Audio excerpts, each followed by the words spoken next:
حمد و صلات کے بعد انتہائی عزت و تکریم کے لائق سامعین و حاضرین، دوستو، بزرگوں اور بھائیوں، محفل شب برات کے عنوان سے اس خوبصورت رات میں اور ان ٹھنڈی ہواؤں میں آپ حضرات تشریف فرمائیں۔ نبی پاک صلی اللہ علیہ وسلم نے ارشاد فرمایا، جب شعبان کی 15ویں رات آئے تو رات کو بیدار رہا کرو اور صبح کو روزہ رکھا کرو۔ تو جب حضور نے کہہ دیا بیدار رہو تو پھر کسی کو سونا نہیں چاہیے، بیدار رہنا چاہیے۔ اور بیداری کا مطلب یہ نہیں کہ وہ آدمی بس جاگتا رہے، اس کا مطلب یہ ہے کہ وہ اللہ اللہ کرے، درود پاک پڑھے، عبادت کرے، تلاوت کرے، ذکر فکر میں رہے۔ کچھ باتیں اس مقصد کے لیے کہ اس رات اللہ پاک نے اپنی رحمت کے دروازے کھولے ہیں، تو کچھ ایسی بات کی جائے جس سے دل نرم ہو جائے۔ دوستو، قرآن مجید کی 2 آیات میں نے پڑھی ہیں۔ اللہ کریم نے فرمایا، یا ایھا الذین آمنوا اتقوا اللہ حق تقاتہ، اے ایمان والو اللہ سے ڈرو اور اتنا ڈرو جتنا ڈرنے کا حق ہے۔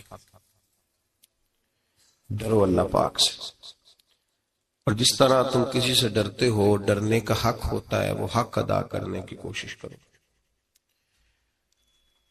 ہم میں سے بہت سارے لوگ ڈرتے ہیں کچھ لوگوں سے، اور جب وہ ڈر رہے ہوتے ہیں تو انہیں احساس ہوتا ہے۔ اللہ پاک نے ہمارا وہ احساس خود بیان کر دیا ہے۔ فرمایا، جب تم کسی سے ڈرتے ہو تو تمہیں اس کا احساس ہوتا ہے کہ تم کتنا ڈرتے ہو، تو پھر تم کوشش کرتے ہو کہ تم وہ کام نہ کرو جس سے وہ بگڑ جائے گا، ناراض ہو جائے گا۔ جو لوگ قانون سے ڈرتے ہیں وہ اشارہ نہیں توڑتے، کچھ بھی ہو جائے اشارہ نہیں توڑتے۔ انہیں پتہ ہے کہ یہاں اشارہ توڑیں گے تو الجھ جائیں گے، اور جہاں انہیں فکر نہ ہو کہ کوئی پوچھنے والا نہیں، وہاں ہم نے دیکھا ہے کہ لوگ اشارہ توڑ دیتے ہیں۔ اللہ تبارک و تعالیٰ نے موقع دیا، میں حرمین شریفین حاضر ہوا تو وہاں ایک روڈ دائری روڈ کہلاتا ہے۔ اس روڈ سے پیدل چلنے والے نہیں گزر سکتے۔ وہ کہتے ہیں جی اس روڈ سے پیدل والا نہ گزرے، ان کے لیے علیحدہ جگہ ہے۔ قانون یہ ہے کہ اگر کوئی پیدل آدمی وہاں سے گزرے اور اس کا ایکسیڈنٹ ہو جائے تو وہ حکومت یہ کہتی ہے کہ یہ کیوں یہاں سے گزرا تھا، لہٰذا کوئی مقدمہ نہیں ہو سکتا۔ وہاں ہم نے دیکھا ہے کہ لوگ اس سڑک پہ پیر بھی نہیں رکھتے، کہتے ہیں مر گئے تو بنے گا کچھ نہیں۔ یہاں بھی بہت سارے ایسے معاملات ہوتے ہیں کہ جہاں انسان محسوس کرتا ہے کہ یہ بڑا میرے لیے نقصان ہو جائے گا، تو وہ ڈرتا ہے۔ ایک چھوٹی سی بات ہے کہ رات کو کوئی آدمی اپنا دروازہ کھلا رکھ کے نہیں سوتا، حالانکہ کوئی حرج نہیں، کبھی کھلا رہ بھی جاتا ہے، اور اگر کبھی رہ جائے تو جس کی ذمہ داری بند کرنے کی ہو، اس کے ساتھ پھر جو رویہ ہوتا ہے گھر والوں کا، یہ خوف ہے ہمارا اندر کا، تو بڑی شدت کے ساتھ ہم اس شخص کو سخت سست کہتے ہیں، ڈانٹتے ہیں، کہتے تو نے خیال ہی نہیں کیا، جمع پونجی لٹ جاتی تو یہ خوف ہے، یہ ہمارا اندر کا یہ خوف ہے۔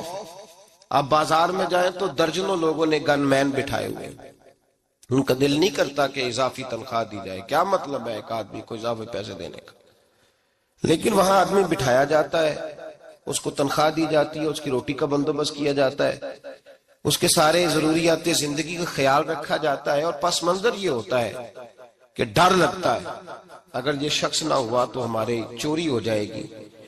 اللہ فرماتے ہیں کہ تو جہاں سے ڈرتا ہے تجھے پتا ہے،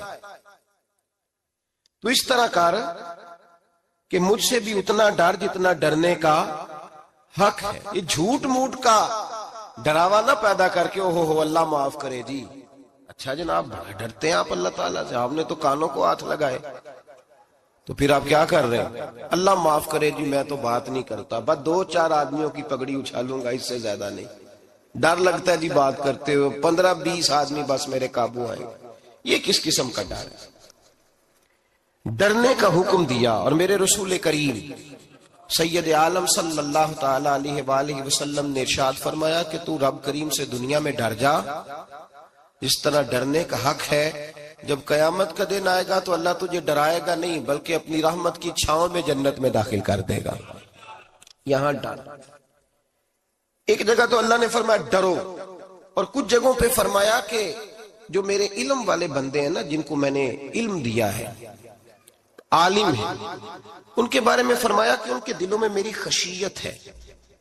انما یخشی اللہ من عبادہ العلماء، اللہ کے بندوں میں سے جو علم والے ہیں وہ اللہ کی خشیت رکھتے.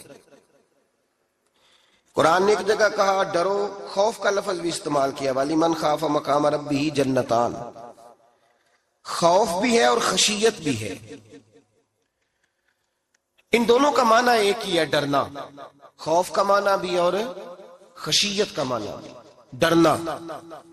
جب آپ علماء لغت کو پڑھیں گے، عربی ادب کو جاننے والے لوگوں کا مطالعہ کریں گے تو انہوں نے یہی لکھا ہے کہ ان دونوں کا معنی ڈرنا ہے.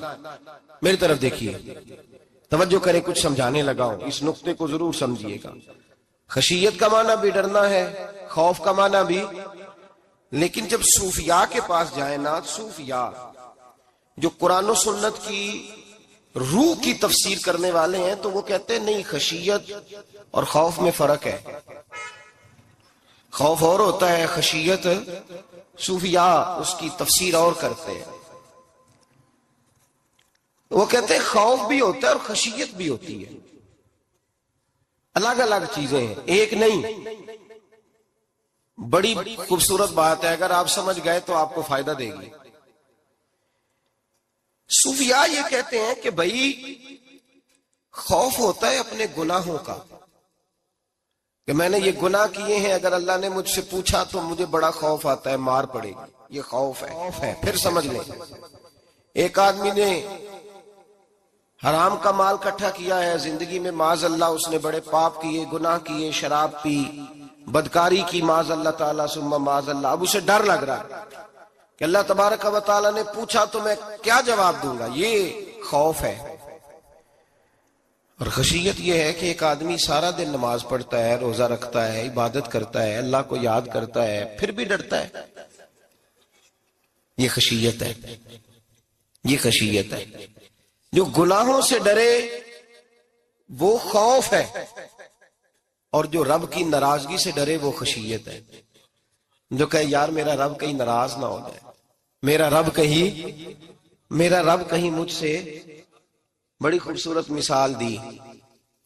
میں نے اپنے صاحب سے پوچھا کہ حضور یہ مسئلہ کیا ہے، تو فرمانے لگے ایک بادشاہ نے ایک غریب کی بیٹی اسے پسند آ گئی تھی، تو اس نے عزت کے ساتھ اس سے شادی کر لی، رشتہ بھیج کے وقار کے ساتھ.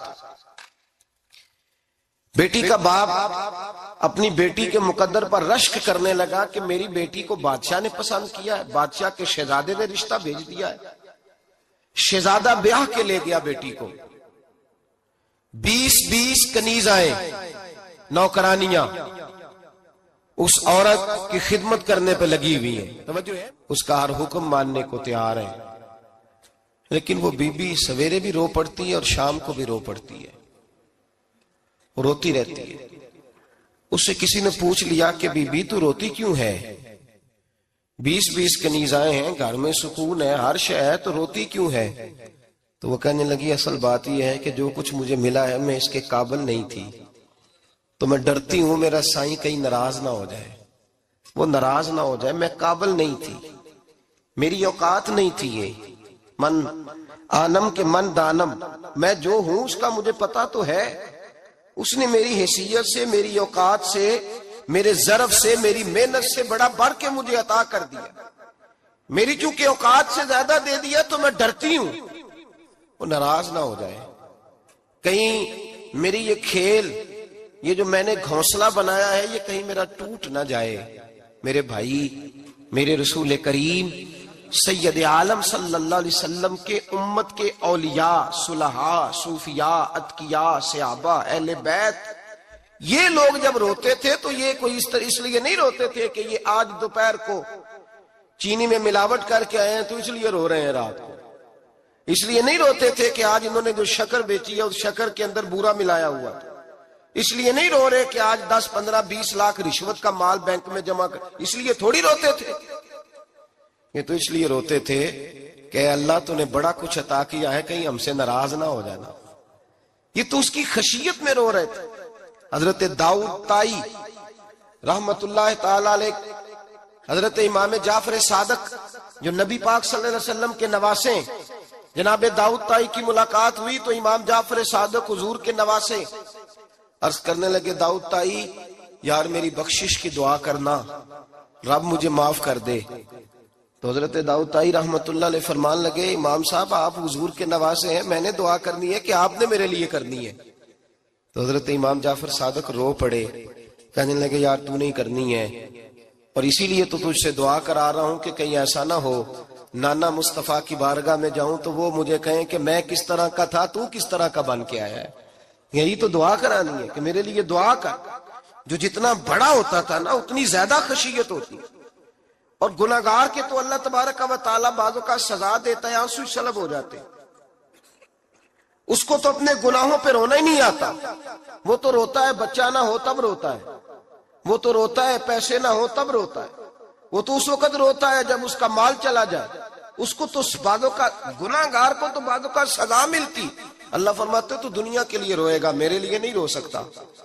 اور جو رب کریم کے بندے ہوتے ہیں انہیں اللہ کہتا ہے تو دنیا سے بے نیاز ہے، تیری آنکھ سے آنسو جب بھی ٹپکے یا میرے لیے ٹپکنا چاہیے یا محمد مصطفیٰ کے لیے ٹپکنا چاہیے. آپ اگر اس بات کو تھوڑا سا غور کے ساتھ سمجھے تو تمام اولیاء صلحات کیا یہ رو رہے ہیں، تڑپ رہے ہیں. کیا اس کی وجہ تھی؟ نمازیں کم رہ گئی تھی، روزوں میں کمی تھی، فرائض ادا نہیں کرتے تھے کہ رویا کرتے تھے؟ کیوں روتے تھے؟ حضرت سیدنا عمر فاروق رضی اللہ تعالیٰ عنہ کے بارے میں صحابہ کہتے ہیں جناب عمر فاروق جب نماز پڑھاتے اتنا رویا کرتے تھے کہ 7ویں صف تک ان کے رونے کی آواز جایا کرتی. 7ویں صف تک ان کے رونے کی آواز جاتی.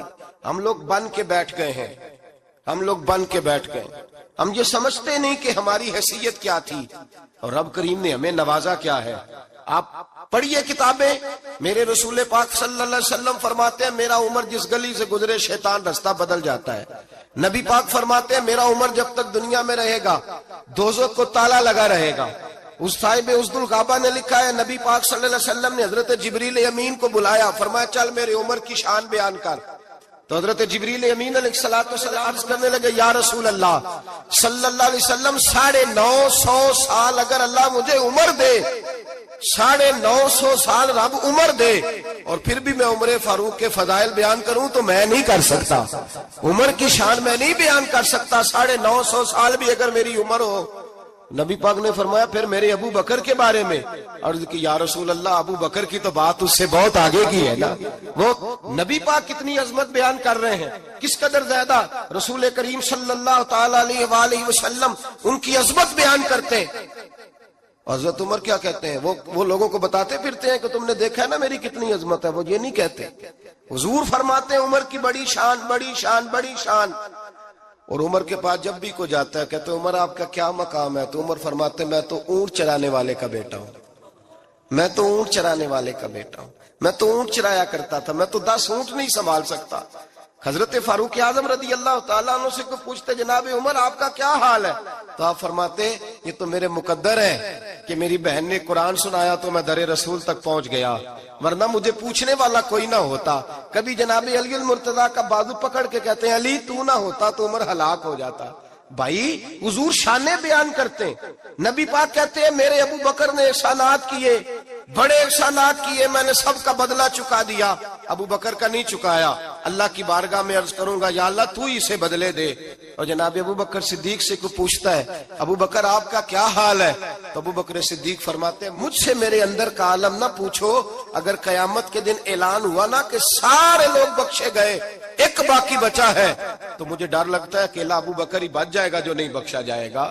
مجھے ڈر آتا ہے. او بھائی بن کے بیٹھ گئے لوگ، لوگوں کو پوچھ کر کے دیکھیں، کہتے ہیں کیا پاپ کیا ہے، کیا ہو گیا ہے؟ خشیت سے کانپتی ہوئی روحیں، تڑپتے ہوئے میرے رسول پاک کے غلام، اولیاء اللہ صوفیاء کرام کے رونگٹے کھڑے ہیں رب کریم کے خوف سے.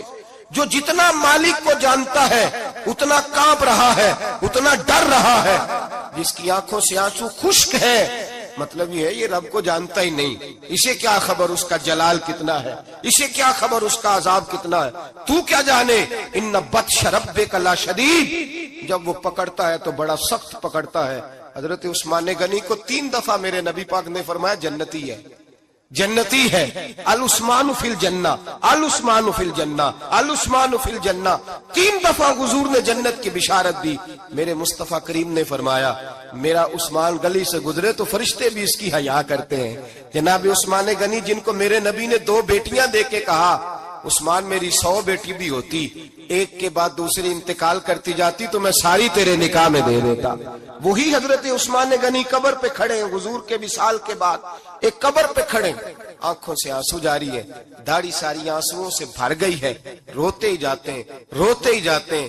غلام کہتا عثمان یار رونا ہمیں چاہیے، رونا ہمیں چاہیے، جن کو کوئی بشارت نہیں اور آپ کو تو 3 بشارتیں، روتے کیوں ہو؟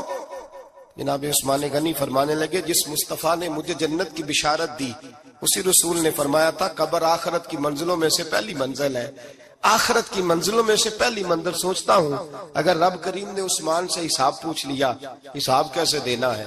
میرے مصطفیٰ کریم نے، یہ تو بات ہے نا جناب عمر کی، یہ تو بات ہے حضرت عمر کی، حضرت ابو بکر کی، جناب عثمان غنی کی، اور جس شیر خدا کے بارے میں نبی پاک نے فرمایا علی منی وانا من علی، فرمایا علی اور میں 2 نہیں، میں علی ہوں اور علی میں ہے، جن کو فرمایا من کنت مولا ہوں وہذا علی مولا، جس کا میں مولا اس کا علی بھی، اس کا علی بھی، جس مولا علی شیر خدا کو یہ درجہ دیا۔ ولی المرتضی اٹھے ہیں، نماز کا وضو کیا ہے، مصلی کی جانب جانے لگے تو جناب علی کا وجود تھر تھر کانپنے لگا، تھر تھر، چھم چھم آنسو برسنے لگے۔ حضرت سیدنا امام حسن آگے بڑھے، ابا جی کیا ہوا؟ فرمایا حسن ڈر رہا ہوں، مالک کی بارگاہ میں جا رہا ہوں، کہیں رب علی کو دھتکار ہی نہ دے، کہیں مالک علی سے حساب ہی نہ پوچھ لے، کہیں اللہ تبارک و تعالیٰ ناراضگی کی نظر سے نہ دیکھے۔ او بھائی ہم لوگ اتنے دلیر، اتنے تگڑے، اتنے سیاہ، اتنے عقل مند، اتنے گناہوں کے پیچھے پہاڑ ہیں، لیکن مجال ہے کوئی ایک قطرہ وہ آنسو جو ہم نے سنبھال کے رکھے ہیں دنیا داری پہ بہانے کے لیے۔ کبھی اپنا حساب کر، کبھی سوچ، روز شکوہ کرتا ہے، کہتا ہے میرے پاس پیسے نہیں، گاڑی نہیں، کار نہیں، کوٹھی نہیں، سرمایہ نہیں۔ کبھی سوچ جو کچھ ہے اگر رب کریم میرے اور آپ کے اعمال دیکھے تو ہماری حیثیت ہے کہ وہ سارا کچھ ہمیں دیا جاتا، ہماری اوقات تھی کہ وہ ہمیں دیا جاتا جو اس نے دیا ہے۔ ٹٹول کے دیکھیں، عمر گزر گئی شکوے کرتے، ذرا پلٹ کے دیکھیں، اگر ہمارے گناہ اور ہماری نیکیاں اکٹھی کی جائیں تو ہم جزا والے نہیں سزا والے نکلتے ہیں معاذ اللہ۔ محمود غزنوی بڑا پیار کرتے تھے ایاز کے ساتھ، بڑا پیار کرتے تھے، نوازا کرتے تھے، روز کوئی نہ کوئی تحفہ ملتا تھا ایاز کو۔ کچھ حسد کرنے والوں نے کہا محمود تو اسے تحفے دیتا ہے اور یہ جنگل میں اسلحہ اکٹھا کر رہا ہے، یہ تیرے خلاف علیحدہ سے فوج تیار کر رہا ہے، کچھ وقت آئے گا یہ تجھے چھوڑ کے علیحدہ سے بادشاہی کا دعویٰ کر دے گا۔ محمود غزنوی کہنے لگے یہ کس طرح کی بات؟ کہا تمہیں پتہ ہے کہ ایاز عصر سے لے کر عشاء تک کہاں رہتا ہے؟ محمود کہنے لگے یار واقعی میں نے کبھی پوچھا تو نہیں، شک کا بیج بو دیا، شک کا بیج بو دیا۔ محمود غزنوی کہنے لگے اچھا آج میں پیچھا کروں گا، تفتیش کروں گا، تحقیق کروں گا کہاں جاتا ہے، تحقیق کروں گا۔ محمود غزنوی نکلے پیچھا کرنے، عصر کے بعد ایاز نے جنگل کا رخ کیا، محمود بھی پیچھے پیچھے ہو لیے۔ کہتے ہیں جنگل کے بیچ جا کے ایک جھونپڑی آئی، اس جھونپڑی کے اندر ایاز گئے، دروازہ کھولا اندر چلے گئے۔ مجھے بڑا غصہ تھا کہ ہر بات مجھے بتاتا ہے، یہ کیوں نہیں بتائی؟ جب ایاز اندر گئے تو میں نے زور زور سے دروازہ کھٹکھٹایا غصے کے ساتھ۔ ایاز نے دروازہ کھولا، باہر آئے، میں نے کہا پیچھے ہٹ۔ ایاز پیچھے ہٹے تو میں اندر چلا گیا۔ محمود کہتے ہیں جب میں اندر گیا تو میں نے اس جھونپڑی میں ایک پرانا کرتا لٹکا ہوا دیکھا، ایک ٹوٹے ہوئے جوتے پڑے ہوئے دیکھے، ایک چھوٹا سا ڈنڈا دیکھا، ایک مٹکا، ایک پیالہ دیکھا۔ میں نے ساری تلاشی لی تو چند ٹوٹی پھوٹی پرانی چیزیں، میں نے کہا یار یہ کیا ہے؟ تو کہتے ہیں یاز، کہنے لگا بادشاہ ٹٹول کے دیکھ لے، یہی کچھ ہے جو تو نے دیکھا ہو۔ میں نے کہا یہ ہے کیا؟ کہتے ہیں یاز پیروں میں بیٹھ گیا، تڑپ کے رونے لگا، کہنے لگا بادشاہ یہ میری اوقات ہے، یہ میری اوقات ہے، یہ میری اوقات ہے، یہ میری اوقات ہے۔ کہا کیا مطلب؟ کہنے لگا جس دن تیرے پاس آیا تھا نا تو یہ میری کائنات تھی کل، آج تیری مہربانیوں نے مجھے یہاں تک پہنچا دیا ہے۔ میں جو تیرا غدار نہیں نہ ہوتا، میں جو تیری نافرمانی نہیں کرتا، اس لیے نہیں کرتا کہ میں ہر شام آ کے اپنی اوقات یاد کرتا ہوں، اور پھر مجھے روز رات کو میرا نفس کہتا ہے اس کا وفادار رہنا، اس کا وفادار رہنا۔ تو اس حال میں تھا جب آیا تھا، اگر یہ بگڑ گیا تو پھر تجھے اپنی اوقات کا پتہ ہے نا۔ محمود غزنوی نے سینے سے لگایا، کہنے لگے آج تک تو بچا بھی اس لیے ہے کہ تو اپنی اوقات نہیں بھولا۔ ملا رومی کہتا ہے اپنی اوقات یاد رکھ، تو کیا تھا؟ تجھے ایک رات سونے نہ دے تو اپنی ٹانگوں پہ کھڑا نہیں ہو سکتا، تیری وہ آنکھ لے جائے تو کچھ نہیں کر سکتا، وہ تجھے معذور کر دے تو کچھ نہیں کر سکتا۔ 30 سال کے اونچے 7 فٹ قد کے جوان اس نے فالج زدہ کر کے اسپتالوں میں ڈال دیے، وہ کچھ نہ کر سکے۔ بڑے بڑے پہلوان جو کہتے تھے کہ ہم اٹھے تو دنیا اٹھتی ہے، اس نے پھینک دیے من و مٹی کے نیچے، کچھ نہ کر سکے۔ اپنی حیثیت نہ بھول۔ میرے رسول کریم سید عالم صلی اللہ علیہ وسلم نے فرمایا 2 باتوں میں لوگ دھوکے میں ہیں، دھوکے میں ہیں، دھوکے میں ہیں، دھوکے میں۔ یا رسول اللہ کون سی؟ فرمایا جو صحت مند ہے وہ دھوکے میں ہے، وہ سمجھتا ہے میں کبھی بیمار ہی نہیں ہوں گا، مجھے روز اسی طرح نیند آئے گی جس طرح اب آتی ہے، میں روز اسی طرح اٹھوں گا جیسے اب اٹھتا ہوں، میں اتنا ہی لمبا چوڑا رہوں گا جس طرح آج ہوں، میرا حسن اسی طرح قائم رہے گا جیسے آج ہے۔ تو دھوکے میں ہے، دھوکے میں۔ بڑے بڑے آئے اور بڑے بڑے مٹی کا ڈھیر ہو گئے، فنا ہو گئے، کل من علیہ فان، فنا ہو گئے، کوئی پوچھنے والا نہ رہا۔ اور میرے رسول پاک نے فرمایا جو فارغ ہیں، جن کو رب نے اپنی عبادت کے لیے فارغ کیا، اپنے دین کی نوکری کے لیے فارغ، وہ بھی دھوکے میں ہیں، وقت ضائع کر رہے ہیں، چوک اور چوراہے میں کھڑے ہیں۔ میرے بھائی جب اپنی حیثیت انسان بھولتا ہے، حیثیت بھولتا ہے، پھر وہ شکوہ کرتا ہے، جب اپنی اوقات بھولتا ہے پھر شکوہ کرتا ہے، جب وہ بھول جاتا ہے کہ میں کیا تھا پھر وہ شکوہ کرتا ہے۔ حضرت سیدنا امام اعمش رحمت اللہ علیہ بازار میں کھڑے تھے تو بادشاہ کا بیٹا گزرا، اکڑ کے گزرا، آپ نے بازو پکڑ کے کھینچا، فرمایا جا کے اپنی ماں سے پوچھ اور اپنے باپ سے پوچھ تیری اوقات کیا ہے۔ اکڑ کے چلتا ہے، جا پوچھ ان سے تیری حیثیت کیا ہے۔ حضرت جناب سیدنا امام اعمش نے ڈانٹا تو واپس آیا، آگے کہنے لگا ابا وہ امام کیا کہتا تھا کہ میری اوقات کیا ہے، کیا اوقات ہے میری؟ تو باپ اور ماں دونوں گھورنے لگے، کہنے لگے بیٹے ہمارے پاس دولت بھی تھی، گھر بھی تھا، مکان بھی تھا، جائیدادیں بھی تھی، بادشاہت بھی تھی، پر ہم دنیا کے دروازوں سے بھیک مانگ مانگ کے تھک گئے تھے۔ عرش کا مالک ایک بیٹا عطا نہیں کرتا تھا، ایک بیٹی نہیں دیتا تھا، تڑپ گئے تھے، روتے تھے، سسکتے تھے۔ پھر وہی امام احمد جنہوں نے آج تجھے گلی میں کھڑا کیا ہے اس کے دروازے پہ جا کے بیٹھ گئے۔ ہم نے کہا رب ناراض ہو گیا، دعا کرو ہم سے راضی ہو جائے، چلو زیادہ نہیں ایک لال ہی ہمیں دے دے۔ کہ امام اعمش دعائیں کیا کرتے تھے تو تب اللہ پاک نے تو ہمیں عطا کیا تھا۔ تیری او بھائی اپنی حیثیت کا تو تعین کر، تو بڑھ بڑھ کے باتیں کرتا ہے، تو بڑا کھل کھل کے بولتا ہے، اپنی حیثیت کا تو تعین کرنا، ذرا اندازہ تو کرنا کہ تو کون تھا، کہاں سے آیا ہے، تیری اوقات کیا ہے۔ یہاں لوگ 1 منٹ میں آگے نکل جاتے، پلٹ کے دیکھ تو صحیح۔ اور میرے بھائی جو بڑے لوگ تھے وہ تڑپا کرتے تھے۔ حضرت فضیل بن عیاض رحمت اللہ علیہ فرماتے ہیں بغداد میں بارش نہیں ہوتی تھی، قحط پڑ گیا، جانور پیاس سے مرنے لگے، جوان بچے بوڑھے نڈھال ہونے لگے۔ فرماتے ہیں میں بھی نکلا، سفیان ثوری بھی نکلے، اور بھی کئی صوفیاء میدان میں نکلے، دعائیں مانگی پر بارش نہیں ہوتی تھی۔ فرماتے ایک جھونپڑی سے ایک سفید بالوں والا اور گندمی رنگ والا ایک بوڑھا غلام نکلا جو کسی کا ملازم تھا، باہر آیا جھونپڑی سے، ہم اسے دیکھ رہے تھے، وہ ہمیں دیکھ نہیں رہا تھا۔ فرماتے ہیں اس کے چہرے پر عبادت کے نشان تھے، دور سے اس کا چہرہ دیکھتے لگتا تھا کوئی رب کریم کا بندہ ہے۔ فرماتے ہم اسے اللہ کا ولی جانتے تھے، اس نے دعا مانگی کو تو لفظ پتہ کیا ہے دعا کے، ہاتھ اٹھا کے کہنے لگا مولا مجھے پتا ہے یہ جو بارش نہیں نہ ہو رہی ہے میری وجہ سے نہیں ہو رہی، میرے گناہوں کی بڑی لمبی فہرست ہے، بڑی لمبی لائن ہے۔ کہنے لگا اے اللہ میری اکیلے کی وجہ سے سارے بغداد کو سزا تو نہ دے، رب کریم جوان بھوکے، بچے بھوکے، مائیں ترس گئیں، بچے ترس گئے، جانور پانی کے قطرے، اللہ گناہ تو میرے اکیلے کے ہیں اور ان سب کو سزا کیوں دیتا ہے؟ نہ میری سزا سب کو تو نہ دے، میری سزا صرف مجھے دے، ان کو نہ دے۔ کہتے ہیں ابھی اس کے ہاتھ اٹھے ہوئے تھے، دعا بول رہا تھا، رب کریم نے فوراً بارش عطا فرما دی۔ فرماتے کھل کے بارش برسی۔ میں نے لوگوں سے پوچھا پتہ کرو کس کا غلام ہے، کہا فلاں آدمی کا۔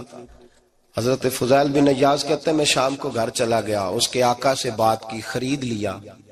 میں جب اس کو خرید کے لایا، گلی میں جا رہے تھے تو مجھے کھڑا کر کے کہنے لگا فضیل میں نکما سا آدمی ہوں، بال بھی سفید ہیں، مجھ سے تو زیادہ کام ہی نہیں ہوتا، کیوں تو نے پیسے خرچ کیے؟ میں اس قابل ہی نہیں تھا، کیوں خریدا؟ تو حضرت فضیل ابن عیاض کہتے ہیں میں نے اس کو کہا کل جو تو نے دعا مانگی تھی تو نہیں دیکھ رہا تھا، ہم دیکھ رہے تھے، تو مقبول ہے رب کریم کی بارگاہ کا، تجھے اس لیے خرید کے لایا ہوں، تو مقبول ہے۔ کہتے ہیں یہ لفظ سنے تو ٹھہر گئے، وہ کہنے لگے اچھا آقا مجھے 5 منٹ کا وقت ملے گا؟ میں نے کہا ہاں ہاں ضرور ملے گا۔ کہتے ہیں انہوں نے وہی نماز کی نیت باندھ لی، 2 رکعتیں پڑھی اور 2 رکعتیں پڑھ کے ہاتھ اٹھائے، کہنے لگے مولا تیرا اور میرا راز تھا، تو نے راز کیوں کھولا؟ اللہ مسترنا بستری کل جمیل، یا اللہ تیرے پاس پیارے پیارے پردے ہیں، ایک پردہ مجھے عطا کر دے، مجھے اپنا رکھ، مجھے لوگوں کے سامنے میرے پردے نہ کھول۔ آپ فرماتے ہیں یہ کہہ کہ وہ زمین پہ بیٹھے کلمہ شہادت پڑھا، ان کی روح پرواز کر گئی۔ میرے بھائی جو زیادہ پرہیزگار تھے، تو بڑے رب کریم کے بندے تھے، ان کے تو آنسو خشک ہی نہیں ہوتے، وہ تو تڑپا کرتے، صبح شامیں ان کی روح کے گزرتے تھے اور رب کریم کی ناراضگی سے ڈرتے تھے۔ وہ کہتے تھے مالک کہیں ناراض نہ ہو جائے، کہیں بگڑ نہ جائے۔ میرے رسول کریم صلی اللہ علیہ وسلم کے صحابی کہتے ہیں ایک جنگ سے خوشخبری آئی، تو جو خوشخبری لانے والے تھے وہ حضرت عمر فاروق رضی اللہ تعالیٰ عنہ کے پاس پہنچے خوشخبری دینے۔ حضرت عمر رضی اللہ تعالیٰ عنہ کھڑے تھے، صحابی نے آ کے کہا عمر مبارک ہو۔ جناب عمر کچھ لوگوں سے گفتگو کر رہے تھے، بات چیت جاری تھی، کہا مبارک ہو فتح ہو گئی۔ حضرت عمر کہنے لگے ٹھہر تو جا، اس سے تو بات کر لینے دے جس سے کر رہا ہوں، جب کہنا ٹھہر تو جا۔ وہ جو پیچھے کھڑے تھے وہ شرمندہ ہو گئے، اتنی سی بات ہے نا، چودھری تو بندہ بنتا ہی تب ہے جب 5-10 کی ایک دن کے اندر بےزتی کر لے، پڑھا لکھا تو بنتا ہی تب ہے جو 10-15 کو جاہل کہہ لے، تو بڑا تو بنتا ہی تب ہے جو 5-6 کو نیچا دکھا لے۔ تو یہ ہماری ڈگریوں کا تو مزاج ہی بڑا مختلف ہے، ہم تو اعزاز والے ہوتے ہی تب ہیں جب کچھ چھوٹا ہوگا تو ہم بڑے ہوں گے نا، ہم تو چاہتے ہیں ہمیں کچھ چھوٹا ملے، کسی کو چھوٹا کر کے اس کے قد پہ سوار ہو کے بڑا ہونا چاہتے ہیں۔ اتنی سی بات تھی کہ ٹھہر جانا یار پہلے اس کی تو سن لینے دے۔ وہ شرمندہ ہو گئے صاحب، جب وہ شرمندہ ہوئے تو سیدنا فاروق اعظم دوڑے گئے۔ صحابہ کہتے ہیں گارا تھا، کیچڑ تھا، اس گارے میں سر رکھا، سجدہ کرنے لگے، اٹھے، کہنے لگے مولا اپنے عمر سے ناراض نہ ہو جانا، یہ کل تک اونٹ چرایا کرتا تھا، آج تیری مخلوق کو شرمندہ کرنے لگ گیا ہے، یہ اپنی حیثیت ہی بھول گیا، اسے خبر ہی نہیں کہ یہ کیا تھا، یہ آج تیری مخلوق کو شرمندہ کرتا ہے۔ اللہ اپنے عمر سے ناراض نہ ہو جانا۔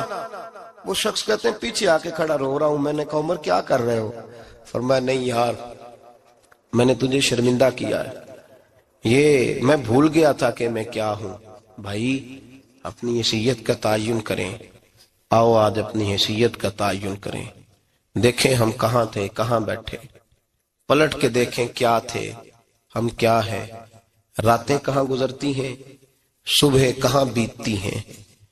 ایک لمحے کے لیے پلٹ کر اپنے ظلم، زیادتیاں، جھوٹ، غیبتیں، بے حیائیاں، اپنی زندگی کے امور کا اگر ہم یک نظر جائزہ لیں، پیچھے پلٹ کے دیکھیں تو حضرت جناب سیدنا غوث اعظم جیلانی رضی اللہ تعالیٰ عنہ فرمایا کرتے تھے اگر لوگ اپنے گناہ یاد کریں تو وہ پریشان ہو جائیں کہ ہمیں پانی کا قطرہ کیوں مل رہا ہے.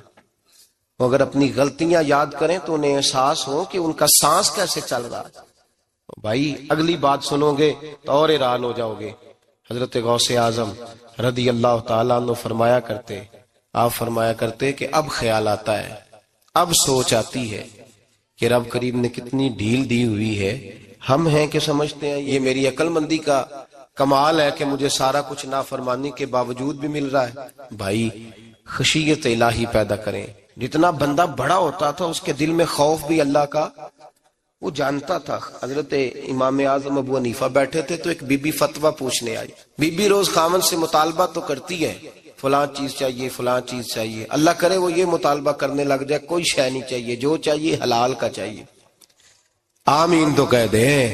اللہ کرے بی بی یہ مطالبہ کرنے لگ جائے سوکھی روکھی چاہیے پر چاہیے مجھے جائز دینا، بے شک ایک وقت دینا. اللہ کرے یہ مطالبہ ہونے لگ جائے. شب برات کی بڑی مقدس رات، اللہ کرے اس رات یہ مطالبہ ہونے لگ جائے.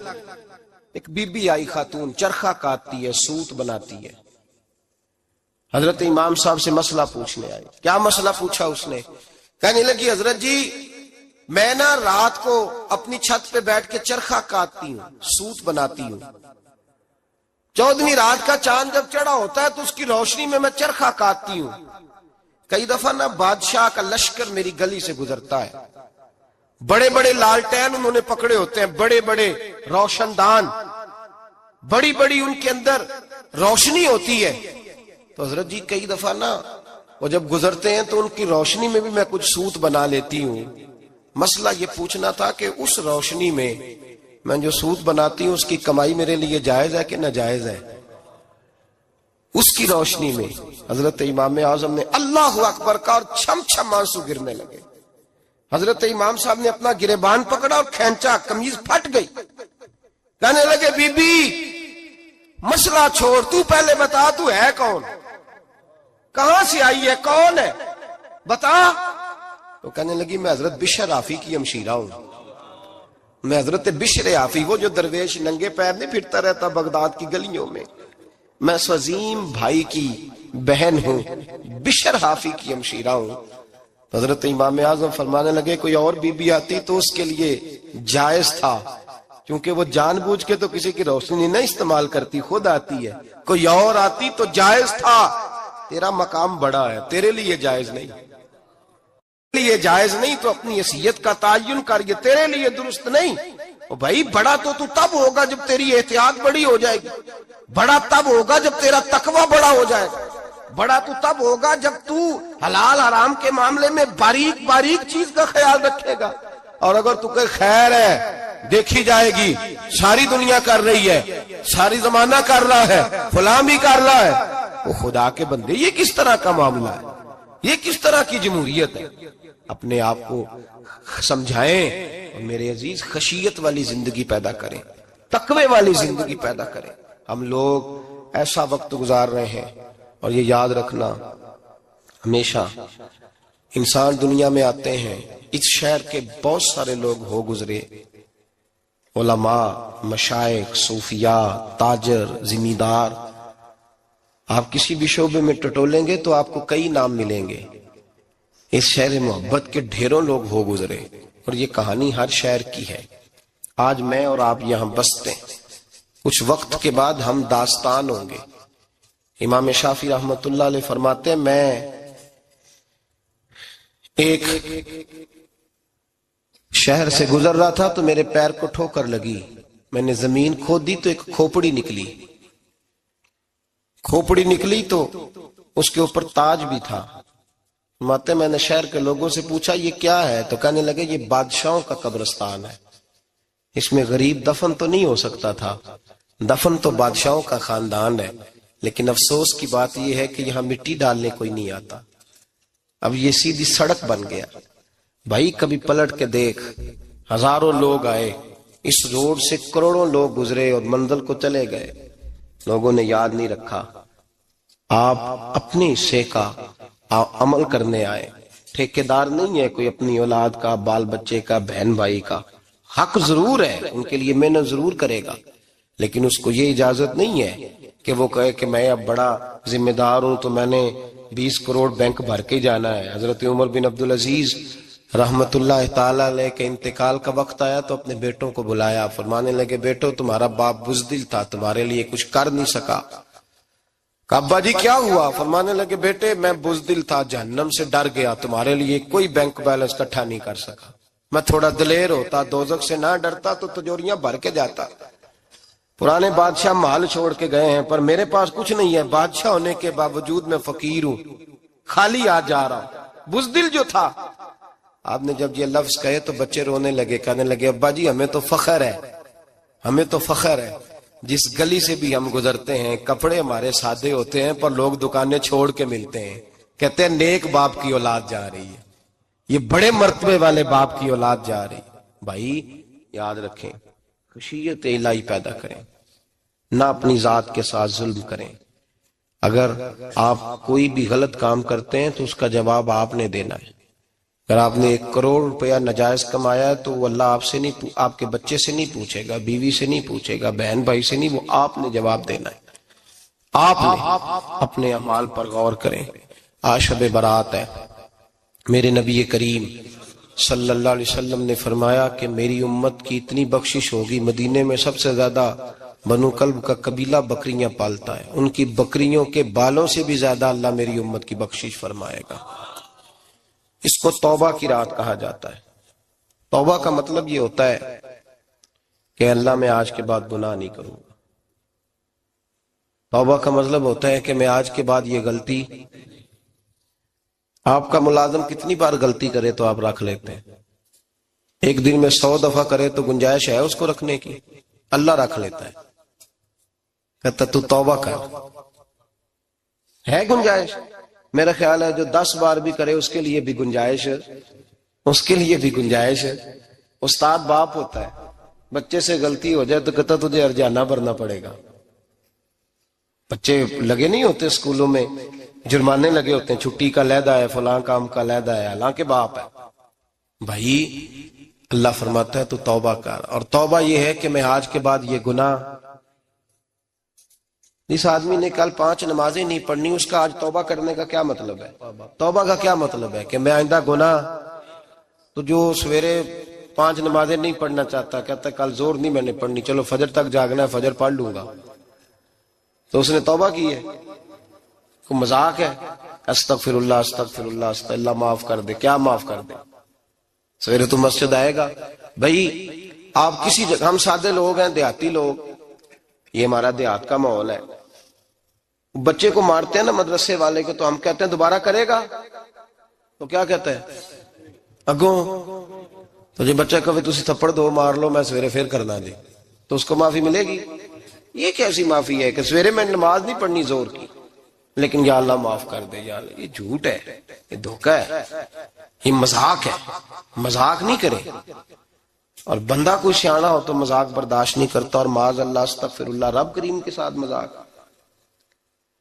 یا اللہ میری توبہ، یا اللہ میری توبہ، یا اللہ مجھے معاف کر دے، یا اللہ معاف کر دے، اور سویرے جھوٹ پھر بولنا ہے اٹھتے ہی، تو یہ کیسی توبہ ہے؟ توبہ کا مطلب ہوتا ہے کہ میں توبہ کرتا ہوں آج کے بعد گناہ، تو توبہ کو سمجھے تو صحیح نا میرے بھائی، توبہ کو سمجھیں۔ تمام صحابہ، چونکہ شراب حرام نہیں تھی تو ہر آدمی پیا کرتا تھا، جب حرام ہو گئی تو پھر کسی نے منہ نہیں لگایا، توبہ ہو گئی تو پھر ہو گئی، پھر معاملہ ختم ہو گیا۔ پھر کبھی قریب حضرت مرثد بن ابی مرثد البغوی رضی اللہ تعالیٰ عنہ حضور کے صحابی ہیں، آپ فرماتے ہیں میرے اندر ایک غلطی تھی، میرا بہت ساری خواتین کے ساتھ دوستانہ تھا، نبی پاک کی بارگاہ میں جب میں گیا اسلام کی بائعت کی تو حضور نے فرمایا تیری نظر جھکی رہنی چاہیے، خبردار کسی عورت سے تیرا، کہتے ایک نصیحت نبی پاک نے کی۔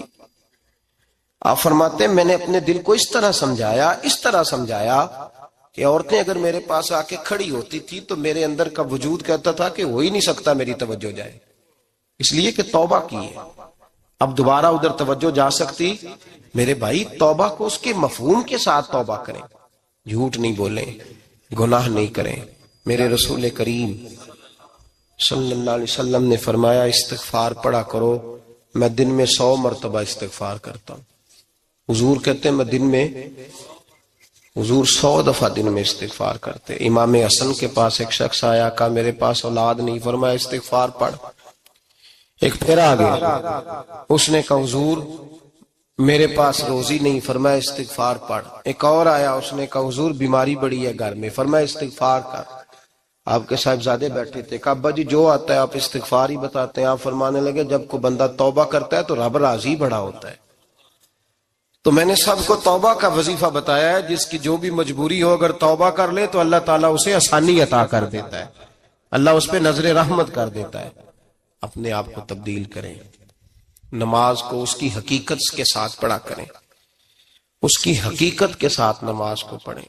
5 وقت مسجد میں حاضری دیں, چھوڑ کے سارے کام چھوڑ کے, باقی سارا کچھ بعد میں. آپ کا رشتہ لوگوں کے ساتھ زندگی کا ہے, موت کا نہیں ہے. آپ خود دیکھ لیں, جن کے بزرگ چلے گئے وہ ڈیلی جاتے ہیں قبرستان, کل بیٹھتا ہے 2 گھنٹے جا کے. والد صاحب ہیں, دادا جی ہیں, نانا جی ہیں, دیکھا کبھی کسی کو صبح گیا ہو شام آیا ہو؟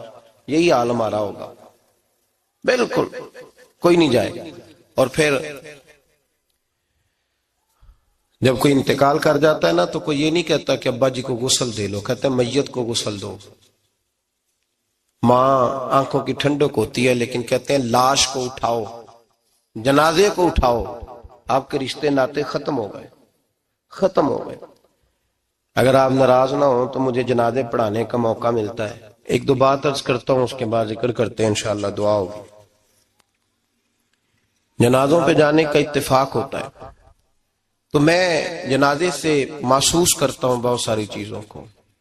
میں دیکھتا ہوں کہ جنازہ ہونے کے باوجود لوگ یہ سمجھتے ہیں کہ یہ ہونا تھا کام, یہ ہو گیا. اور وہاں کیفیت یہ ہوتی ہے کہ صرف یہی جنازہ ہے, اسی نے فوت ہونا تھا, ہم تو بچے ہوئے ہیں. قرآن پاک سے محبت کرنا, قرآن پاک پڑھنے والوں سے پیار کرنا, قرآن کے مدارس کو آباد کرنا, یہ بڑا مشکل ہوتا جا رہا ہے. ہم ایک مدرسہ چلاتے ہیں, ہم محسوس کرتے ہیں کہ یہ بڑا کٹھن معاملہ ہے, بڑا کٹھن. ایک تو تنقید کی نظر بھی سب سے زیادہ اداروں کی طرف ہوتی ہے, اور سب سے کم تعاون بھی اداروں کے ساتھ ہوتا ہے. مجبوری کے ساتھ ادارے وقت گزارتے ہیں. اپنا رجحان مدارس کی جانب کریں اور دین سیکھنے کی طرف رجحان کریں. قرآن مجید صحیح پڑھنا سیکھیں, قرآن مجید صحیح سمجھنا سیکھیں. اور پھر میرے بھائی, جو آیات آپ کو ضروری ہیں, نماز جنازہ ہے, وضو ہے, غسل ہے, آپ کے روزمرہ کے معاملات ہیں, وہ کسی اچھی قاری سے, اہل سنت کے کسی شخص سے ان کی درستگی کرائیں, اپنے معاملات پہ غور کریں, یہ ان کوتاہیوں سے باہر آئیں, قرآن پاک سے محبت کریں اور دینداروں کے ساتھ جڑیں. ایک گزارش آپ سے اور کرنی ہے, اس کو بھی کھلے دل کے ساتھ سنیے گا, کھلے دل کے ساتھ. یہ شب برات کی رات ہے اور میں ذمہ داری کا مظاہرہ کرتے ہوئے بات کرنا ضروری سمجھتا ہوں. آپ کسی پیر صاحب سے ملیں, کسی آستانے پہ جائیں, یہ کچھ گزارشات ہیں, بات میری ختم ہو گئی, وہ کر کے میں دعا کرنے لگا ہوں. تو شریعت اسلامیہ کا ضرور پاس اور لحاظ کریں. یہ دیکھیں جس صوفی کے پاس, درویش کے پاس, جس کو آپ پیر سمجھ رہے ہیں, اسے کوئی قرآن حدیث بھی آتا ہے, وہ کوئی سنت شریعت کا بھی پابند ہے. میری اپنی جماعت سے ہاتھ باندھ کے گزارش ہے, خدا را اب بس کر دیں. بڑی تباہی ہو گئی اور لمبی چوڑی ہو گئی, تھک گئے ہم کہہ. لوگ سمجھتے نہیں اس چیز کو. اعلیٰ حضرت فاضل بریلوی نے لکھا ہے, ادھر دیکھیں, اعلیٰ حضرت نے لکھا ہے کندھوں تک بال رکھنا جائز ہے, کندھوں تک, کندھوں سے نیچے رکھنا حرام ہے. کیسے اس شخص کو لوگ پیر مان لیتے ہیں جس نے داڑھی سنت سے چھوٹی رکھی ہوئی ہے, بال بڑے رکھے ہوئے ہیں, یہ ملنگ صاحب ہے. ان تماشوں سے باہر آ جائیں, اللہ تبارک و تعالیٰ کی بارگاہ کی طرف رجوع کریں. ہم دم کے قائل ہیں, درود کے قائل ہیں. میں سارا دن پتہ نہیں 20 تعویذ لکھ کے دیتا ہوں. ہمارے بزرگوں کا طریقہ ہے, یہ چیزیں جائز ہیں, ان کی شریعت میں اصل ہے, دلیل ہے, لیکن کل دین یہ نہیں ہے. اپنے آپ کو بچائیں اور علم کی طرف رجوع کریں, تقوی کی طرف رجوع کریں. ان ظالموں سے, بہروپیوں سے اپنے آپ کو بچائیں. اور میں ان لوگوں کو بھی دعوت فکر دیتا ہوں جو ہمیں روز آ کے کہتے ہیں یہ تمہارا پیر, تو یہ تمہارا پیر, جب ہم خود کہہ رہے ہیں ہمارا نہیں, تو ہم کسی شرابی کبابی کو اٹھا کے کہہ دیں یہ تمہاری جماعت کا بندہ ہے تو تم رکھ لو گے؟ کہو, ہم اگر کہہ دیں تمہاری جماعت یہ درس دیتی ہے تو تم مان لو گے؟ یہ کیا بات ہوئی؟ اگر کسی جماعت کا کوئی شخص غلط ہے, اور ہم درباروں والے نہیں, ہم تو مسجدوں والے لوگ ہیں, دربار تو ایک ضمنی چیز ہے، بن بھی جائے تو ٹھیک ہے، ورنہ تو میرے نبی پاک نے فرمایا ہر مومن کی قبر جنت کا باغ ہوتی ہے، تو اندر دربار ہی بنا ہوا ہے، جنت کھلی ہوئی ہے، اوپر بلڈنگ بننا اتنا ضروری کام مہربانی فرمائے ایک تو اپنے آپ کو دین کی طرف راغب کریں، رمضان شریف آئے گا اپنی اصلاح کی کوشش کریں، اور جب کسی دینی مجلس میں جائیں تو روح کی دنیا لے کر کے جائیں، کچھ سیکھنے کے ارادے سے جائیں، کچھ درس لینے کے ارادے سے جائیں، جمعے پڑھیں، دروس سنیں، تو کچھ لینے کے ارادے سے جائیں، اور دین کی خدمت میں اپنے حصے ڈالنے کی کوشش کریں۔ اس سے صرف چندے کا معاملہ نہیں، اس سے مراد یہ ہے کہ اپنی اولاد کو، اپنے بچے کو، اپنے آپ کو دیندار بنائیں، یہ آپ کا دین میں حصہ ہوگا، یہ آپ کا دین کے ساتھ تعاون ہوگا۔ آخری بات میرے بھائی آپ حضرات سے یہ ہے، اس کو ضرور سمجھیں، خواتین کو پردے کا پابند کریں، ان کو پردہ داری سکھائیں، پردہ شریعت میں ضروری ہے، اور جواب دہ عورت نہیں ہوگی، اس کا خامند ہوگا، اس کا باپ، اور اس کا اگر بھائی بڑا سربراہ ہے تو وہ جواب دہ ہوگا کہ عورت بے پردہ کیوں نکلتی ہے۔ تہذیب کے نام پر بد تہذیبی نہ کریں، خبردار کوئی ایسا کام نہ کریں جس سے اللہ رسول ناراض ہو، ان کو پردے کا پابند کریں، بغیر برقعے کے، بغیر مکمل نقاب کے، بالکل عورت کو اجازت نہ دیں گھر سے نکلنے کی، سختی کریں، اور ان کو سمجھائیں کہ ہمارا تعلق یورپ کے ساتھ نہیں، ہمارا تعلق خاتون جنت حضرت فاطمہ الزہرا کے ساتھ ہے، ان کو پابند کریں۔ اور یہ میں ذمہ داری سے بات کہہ رہا ہوں، مرد ذمہ دار ہے اگر اس کی عورت با پردہ نہیں ہے، وہ ذمہ دار ہے، اور اللہ کی بارگاہ میں اس کی کوئی بات قابل قبول نہیں ہوگی، اور شب برات کی رات اتنے لوگ گواہ ہیں کہ یہ پیغام آپ کو پہنچایا گیا، آپ کو پہنچایا گیا، آسمان زمین اور ہوا گواہ ہے کہ ہمیں یہ بات پہنچائی گئی کہ ہمیں ان کو پردہ کرانا ہے۔ ذکر ہوگا، ذکر کیا ہے؟ ذکر ہے اللہ کو یاد کرنا، اور میرے نبی پاک صلی اللہ علیہ وسلم نے ایک حدیث میں فرمایا رب کا ذکر اس طرح کرو کہ لوگ تمہیں دیوانہ سمجھیں۔ یہ لوگ باتیں کرتے ہیں تو کھول کھول کے، اللہ کے ذکر کی باری آتی ہے تو تھک سے جاتے ہیں، تھک کے ذکر نہیں کریں، ذکر کریں تو پوری دل جمی کے ساتھ، سرور کے ساتھ، کیف کے ساتھ، اور آج کر کے تو دیکھیں بھلا ذکر میں ہوتا کیا ہے، یہ لذت کیا ہے، یہ کیف کیا ہے۔ میرے بچے چھوٹے مجھ سے کہتے ہیں ذکر لمبا کرایا کریں، بیٹا اکثر مجھے کہتا ہے ذکر جو ہے نا وہ جب آپ بڑا لطف آتا ہے ذکر میں، ذکر تو ایک کیفیت ہے، لگ جائے تو اس کا ایک اپنا ذائقہ ہے، تو ذکر کریں اللہ کا، درود شریف پڑھیں۔ دعا کیا ہے؟ آج لائٹ کو بند کر کے جب ہمارے ہاں ذکر ہوتا ہے، دعا ہوتی ہے، تو ہمارے بزرگ یہ کہتے ہیں ہم ثابت یہ کرنا چاہتے ہیں کہ ہم مجمع میں نہیں بیٹھے، یا اللہ تیری بارگاہ میں بیٹھے، ہمیں تو ساتھ والا دیکھ نہیں پا رہا، دعا مانگے، اور اللہ سے مانگے تو کھول کے مانگے۔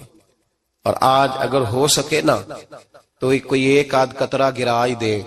میرے نبی پاک نے فرمایا محفل میں چند لوگ بھی رو پڑے تو سب کا کام بن جاتا ہے۔ آپ میں سے کوئی نیک آدمی ایسا ہوگا تو ہمارے جیسے کئی گناہگاروں کو ساتھ اللہ اس پہ فضل فرمائے گا۔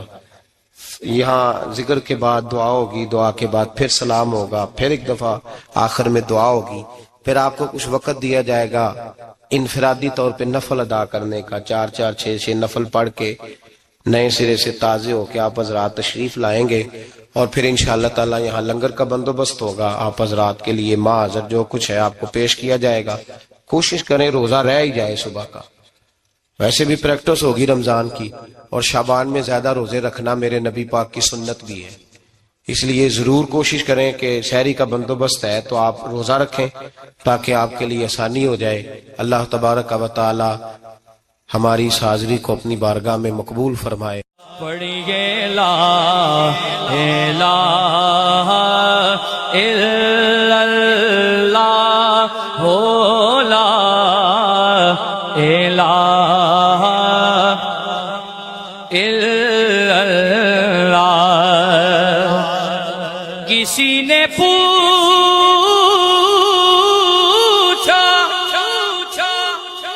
کہ جنت کی کوئی قیمت ہے، تو مصطفیٰ نے کہا لا الہ الا اللہ ہو، لا الہ الا اللہ حق